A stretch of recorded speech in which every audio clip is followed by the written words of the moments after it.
कि mains health क्या होती है और इनकी प्रॉब्लम्स क्या होती हैं और क्या इनके सॉल्यूशंस अवेलेबल हैं। और ladies and gentleman, I welcome you to the another video. आज हमारे साथ जुड़ गए हैं डॉक्टर आशीष और आज हम बात करने वाले हैं यूरोलॉजी एंड मेंस हेल्थ के ऊपर। इस टॉपिक के बारे में जहां पर लोग शर्माते हैं, डर जाते हैं या फिर कंफ्यूज होते हैं। डॉक्टर, आज हम जानना चाहेंगे बहुत सिंपल शब्दों में कि मेंस हेल्थ क्या होती है और इनकी प्रॉब्लम्स क्या होती हैं और क्या इनके सॉल्यूशंस अवेलेबल हैं। बहुत अच्छा टॉपिक है और मैं सबसे पहले ये आपको बताना चाहता हूँ, मेंस हेल्थ प्रॉब्लम्स कॉमन है और ट्रीटेबल हैं। इसमें शर्माने की या डरने की बिल्कुल कोई बात नहीं है। Doctor, let me start from the very basic. Urology क्या होती है? यूरोलॉजी वो ब्रांच होती है मेडिसिन की जिसमें यूरिन सिस्टम और मेल रिप्रोडक्टिव सिस्टम, ये दोनों सिस्टम की प्रॉब्लम्स को डील करते हैं। इसमें इंक्लूड होता है urinary problems, prostate issues, kidney stones, erectile dysfunction, male infertility and sexual problems.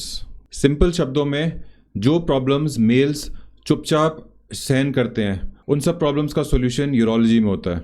I am glad आज हम मर्दों की बात कर रहे हैं and there are lot of times men ignore their problems. लेकिन ऐसा क्यों है कि why men ignore their problems? ये एक बहुत ही इमोशनल टॉपिक है। ज़्यादातर मर्द सोचते हैं छोटी सी प्रॉब्लम है, ठीक हो जाएगी, डॉक्टर को बताने में ऑकवर्ड लगेगा, कहीं कोई बड़ी प्रॉब्लम ना निकल आए। लेकिन सच ये है, लेट आने से छोटी प्रॉब्लम बड़ी बन जाती है और अर्ली ट्रीटमेंट से लाइफ की क्वालिटी बेटर होती है। लेकिन मुझे एक चीज बताओ, आज के टाइम में मेन को यूरोलॉजी में सबसे कॉमन प्रॉब्लम्स कौन सी होती हैं? बहुत सारी कॉमन प्रॉब्लम्स हैं। सबसे पहले यूरिन प्रॉब्लम्स, यूरिन रुक रुक के आना, यूरिन की धार कम होना, यूरिन बार बार आना, यूरिन को रोक ना पाना, यूरिन लीक होना, रात को बार बार उठना यूरिन में, ये सारी यूरिन की प्रॉब्लम्स यूरोलॉजी में आती हैं। दूसरा, प्रोस्टेट प्रॉब्लम्स।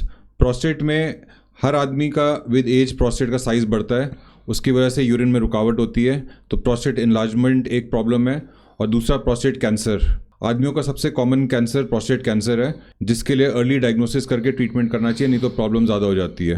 प्रोस्टेट कैंसर के लिए और इन्फॉर्मेशन के लिए आप इस लिंक को क्लिक करिए, इसमें आपको पूरी डिटेल्स मिलेंगी, प्रोस्टेट कैंसर क्या होता है और उसका ट्रीटमेंट क्या है। तीसरा, इरेक्टाइल डिसफंक्शन, मतलब इरेक्शन हार्ड से ना होना या इरेक्शन आती है लेकिन मेंटेन नहीं होती, तो ये सब प्रॉब्लम्स को इरेक्टाइल डिसफंक्शन कहते हैं और ये यूरोलॉजी में ही आती है। चौथा, लो टेस्टोस्टेरोन। टेस्टोस्टेरोन की कमी से थकान होती है, लो लिबिडो होती है, कॉन्फिडेंस की कमी होती है, तो ये सारे अगर आपको सिम्टम्स हो रहे हैं तो आपको लो टेस्टोस्टेरोन हो सकता है और उसके आपको टेस्ट कराना चाहिए और यूरोलॉजिस्ट से कंसल्ट करना चाहिए। पांचवा, किडनी स्टोन्स। काफ़ी लोग किडनी स्टोन सुन के नेफ्रोलॉजिस्ट के पास चले जाते हैं, बट किडनी स्टोन्स एक यूरोलॉजिस्ट का काम है। और अगर आपको पेट में दर्द हो रही है, सिवियर पेन हो रही है या यूरिन में ब्लड आ रहा है तो वो किडनी स्टोन हो सकता है, तो उसके लिए आपको यूरोलॉजिस्ट को कंसल्ट करना चाहिए। ये सब प्रॉब्लम्स एज के साथ बढ़ती हैं, लेकिन इसके ट्रीटमेंट्स अवेलेबल हैं और आपको जानना चाहिए कि ये सब प्रॉब्लम्स हो रही हैं तो आपको यूरोलॉजिस्ट से ही कंसल्ट करना चाहिए। डॉक्टर आशीष, जब लोगों को इरेक्शन की प्रॉब्लम हो जाती है तो वो डर जाते हैं, इज इट सीरियस प्रॉब्लम? सबसे पहले तो मैं एक बात क्लियर करना चाहता हूँ कि इरेक्शन प्रॉब्लम का ये मतलब नहीं कि आपकी मर्दानगी खत्म हो चुकी है। इसके रीजंस होते हैं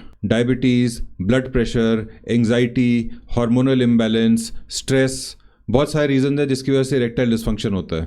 और अच्छी बात यह है कि इसके बहुत सारे ट्रीटमेंट्स अवेलेबल हैं, हर स्टेज पे ट्रीटमेंट अवेलेबल हैं। Medicines, lifestyle changes, vacuum devices, injections और सर्जरी, ये सारे ट्रीटमेंट्स हैं। कितना भी आपका सिवियर इरेक्टाइल डिसफंक्शन हुए, पूरा ट्रीटेबल है। डॉक्टर आशीष, काफी लोग ना जब इरेक्शन प्रॉब्लम होती है तो दवाइयां खुद ले लेते हैं या फिर कभी कभी दवाइयां काम करनी बंद कर जाती हैं, तो एक सटीक सिंपल वर्ड्स के अंदर क्या सोल्यूशन है इस चीज का? देखिए, काफी बारी इरेक्टाइल डिसफंक्शन सिवियर होता है और सिवियर में सिर्फ दवाइयां काम नहीं करती, लेकिन आपको हिम्मत नहीं हारनी चाहिए। इसके और भी ट्रीटमेंट्स अवेलेबल हैं, जैसे कि पिनाइल इंजेक्शंस होते हैं या वैक्यूम डिवाइसेस होते हैं, और नहीं तो last option penile implant surgery. Doctor Ashish, penile implant सुनते हैं ना लोग डर जाते हैं, ये होता क्या है? पिनाइल इम्प्लांट एक एडवांस सर्जिकल ऑप्शन है उन पेशेंट्स के लिए जिसमें दवाइयाँ और कोई भी ट्रीटमेंट्स काम नहीं कर रहे, उसमें लास्ट में पिनाइल इम्प्लांट सर्जरी करके इरेक्टाइल डिसफंक्शन क्योर कर सकते हैं। इसमें पेशेंट्स के पेनिस के अंदर एक डिवाइस लग जाता है जो पेशेंट्स को रिलायबल ऑन डिमांड इरेक्शन देता है। मैं हमेशा पेशेंट्स को बोलता हूँ, पिनाइल इम्प्लांट पहला ऑप्शन नहीं है, ये लास्ट ऑप्शन है, लेकिन जब भी हम करते हैं तो ये पेशेंट्स की लाइफ बदल देता है। डॉक्टर आशीष, मैं थोड़ा ना कॉमन ग्राउंड्स पे आना चाहूंगा और आपसे पूछना चाहूंगा कि what are the common myths, men health को लेके कॉमन मिथ्स कौन कौन से हैं? बहुत सारे मिथ्स हैं। पहली बात, एज के साथ सेक्स लाइफ खत्म हो जाती है। दूसरा, इरेक्टाइल डिसफंक्शन का कोई सोल्यूशन नहीं है। तीसरा, इम्प्लांट मतलब आर्टिफिशियल लाइफ। ये तीनों चीजें गलत हैं। सच यही है, क्वालिटी लाइफ हर एज में पॉसिबल है अगर सही गाइडेंस मिले तो। लेकिन सर, मुझे एक चीज बताओ कि हम एक यूरोलॉजिस्ट को कब दिखाएं? अगर आपको यूरिन में कोई दिक्कत फील हो रही है, जो भी नॉर्मल है उससे डिफरेंट होए, कोई तकलीफ होए, तो इसको उम्र का तकाजा सुन के या सोच के इग्नोर मत करिए। अगर कोई भी यूरिन प्रॉब्लम हुए तो आप यूरोलॉजिस्ट को दिखाओ।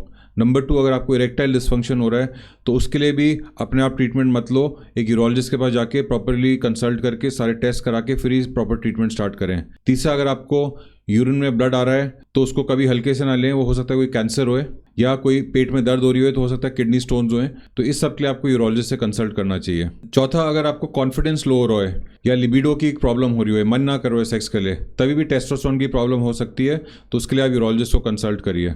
वेट मत कीजिए, डॉक्टर के पास जाना वीकनेस नहीं, रिस्पॉन्सिबिलिटी है आपकी और आपके पार्टनर की। डॉक्टर आशीष, आप एंड में सबको क्या मैसेज देना चाहेंगे to the men watching this और उनके पार्टनर्स को जिनके लाइफ में एक मर्द है और वो अपनी प्रॉब्लम्स को इग्नोर कर रहा है? मैं दिल से ये कहना चाहता हूँ, आप सिर्फ प्रोवाइडर नहीं हो, आपकी हेल्थ भी इंपॉर्टेंट है। मेंस हेल्थ का ख्याल रखना सेल्फिश नहीं, ज़रूरी है। और हाँ, हेल्प अवेलेबल है, सॉल्यूशन पॉसिबल है। Thank you so much doctor for making this so simple. काफी लोगों का ना डर कम हुआ होगा। अगर अभी भी नहीं हुआ तो what you need to do is ask questions, बात करो इस चीज के बारे में। इतना सिंपल है बस। नीचे दिए गए डिस्क्रिप्शन बॉक्स में कॉन्टैक्ट डिटेल्स पे आप क्वेश्चंस, टॉक, जो भी आपके डाउट्स हैं आप पूछ सकते हैं। आप इवन कमेंट भी कर सकते हैं। एक और चीज है, इट्स नॉट यू कि अगर आपको प्रॉब्लम नहीं हो रही तो किसी को नहीं हो रही। इस वीडियो को शेयर करो, ये शायद उस तक पहुंचे जिस तक ये प्रॉब्लम हो रही है और उसका कोई डर कम हो और उसको एक राइट पाथ मिले। Thank you so much ladies and gentleman. Please इस वीडियो को शेयर कीजिएगा। We gonna see in the next video. Thank you so much.